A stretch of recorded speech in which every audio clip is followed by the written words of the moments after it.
Hoje a gente vai falar sobre jejum, um assunto bem polêmico, é usado há milhares de anos dentro do yoga e todo mundo torce um pouquinho o nariz quando fala de jejum. Pô, vou parar de comer, por que eu vou parar de comer durante um determinado período? Eu vou sentir fome, eu vou sentir fraqueza, eu vou passar mal, eu vou ficar desnutrido. Então vamos falar um pouquinho sobre isso agora.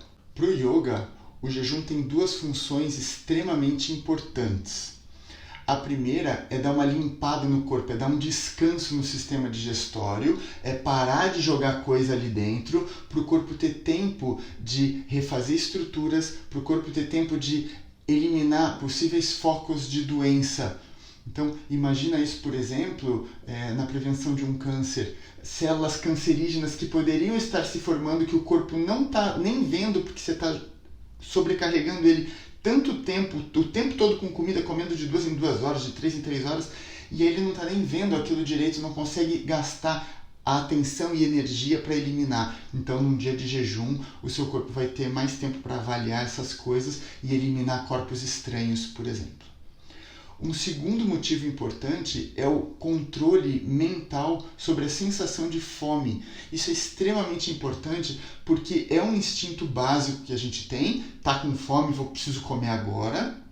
Só que a gente exagera. Se a gente exerce um pouquinho de controle sobre a sensação de fome, a gente não sai comendo qualquer coisa, a gente toma uma decisão um pouquinho melhor, espera um pouquinho mais, porque você treinou durante o jejum, então você sabe que você não vai morrer de fome se você esperar mais um pouquinho de repente para chegar em casa, ou para chegar num restaurante melhor, para ir no mercado comprar alguma coisa. Então você não sai comendo qualquer besteira na rua, desesperado, só porque o seu estômago está começando a te avisar que você está com fome. Então, o jejum no yoga ele é recomendado da seguinte maneira: são 24 horas sem se alimentar. Calma que é mais fácil do que você está imaginando. Você vai jantar e jantar.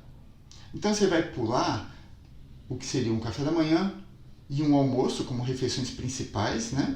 Vai pular todas as refeições que você faz entre janta e janta, né? Então digamos que você comeu 9 horas da noite e aí você vai dormir. E aí, dormindo, você já matou várias horas desse jejum, você já está ali no meio do caminho, na hora que você acordar, e aí à noite você quebra esse jejum de novo, só tomando água durante todo o dia. E não é qualquer água, é água pura, água mineral, água sem gás, água pura, sem nada de limãozinho, de nada, não, é só água, porque a gente quer limpar o corpo.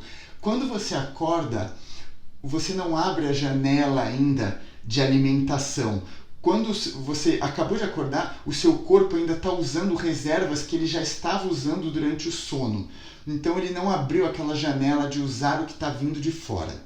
Por isso é mais fácil jantar e jantar do que, por exemplo, tomar café da manhã e café da manhã. Se você acorda, toma café da manhã, abre essa janela, o corpo quer agora se alimentar, quer usar toda a energia do que você se alimenta dali para frente.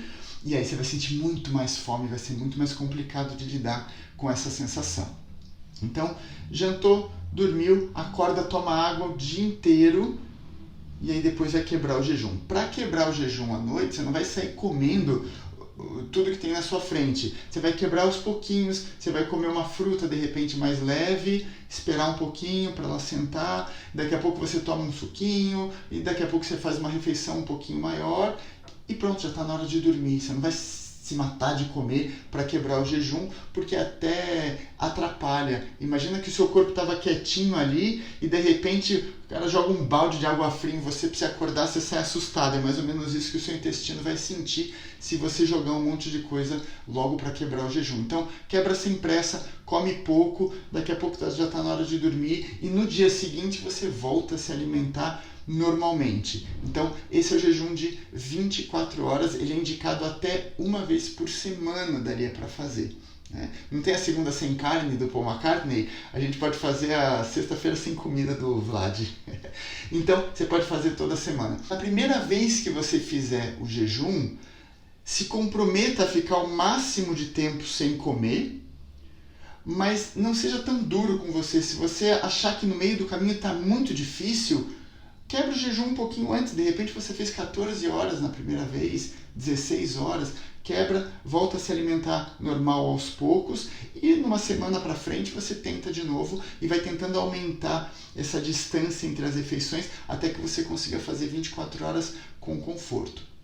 Tem uma dica de leitura para vocês, que é esse livro aqui, A Dieta Gracie, escrito pelo Rorion Gracie, da lendária família Gracie de Jiu-Jitsu aqui do Brasil. Eles lidam com a alimentação de uma forma muito especial, porque é uma família de lutadores já há várias décadas e eles precisam estar bem para lutar o tempo todo. E nesse livro, o Rorion fala sobre jejum, tem um capítulo especial sobre jejum. Essa é a segunda edição do livro, na primeira não tem, na segunda, que é a mais nova, ele colocou um capítulo sobre jejum que é muito interessante de ver o ponto de vista também de atletas. Então, no meio esportivo, esse livro já é muito conhecido, principalmente com o pessoal das artes marciais. Todo atleta de qualquer modalidade deveria ter esse tipo de conhecimento, então fica a dica aí para você que é atleta e comprar esse livro e dar uma estudada no assunto, que é muito interessante. E se lutadores profissionais se beneficiam do jejum, os caras são grandes, são fortes e conseguem fazer jejum, ninguém passa mal, ninguém se sente fraco e nada, eles consomem muita energia normalmente, para nós, pessoas normais, ficaria até mais fácil. Então, eu quero que você tente fazer e conte pra gente a experiência, se você nunca fez. E se você já faz jejum regularmente, deixa uma mensagem de incentivo aí para quem nunca fez. Conta como funciona para você também, que a gente vai trocando uma ideia aí ao longo dos próximos dias.